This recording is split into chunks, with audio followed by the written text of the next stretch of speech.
మహాపూర్ణుల వారు ఇలా అంటున్నారు. మీలో ఉండే ఈ భావపూర్ణతే మాకు ఆశ్చర్యం కొలుపుతూ ఉంటుంది రామానుజ. వేంచేయండి. మా చిన్న కుటీరం ధరించింది. ఆజ్ఞాపించండి. ఏమి విశేషం అని మహాపూర్ణుల వారు అడగగా రామానుజుల వారు ఇలా అంటున్నారు. స్వామి, శ్రీరంగం చేరి చాలా రోజులయ్యింది. సమయం వృధా కానీయకుండా సంప్రదాయ గ్రంథాలు చదవాలని ఉంది. గతంలో కాంచీపురంలో మనం ప్రారంభించుకున్నాం.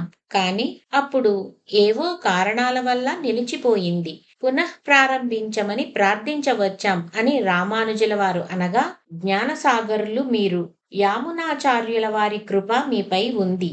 గ్రంథాలన్నీ మీకే స్వయంగా భాసిస్తాయి. అయినా సాందీపని కృష్ణునికి చెప్పినట్లు శాస్త్ర సాఫల్యం కోసం విన్నవిస్తా.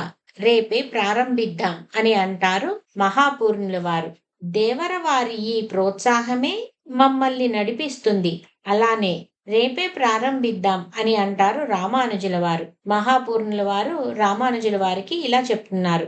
రామానుజ స్వామి, శ్రీ ప్రభావాన్ని ప్రకాశింపచేసేది ద్వయమంత్రం.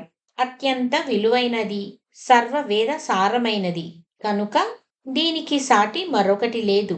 మంత్రాలలో దీనిని మంత్రరత్నం అంటారు.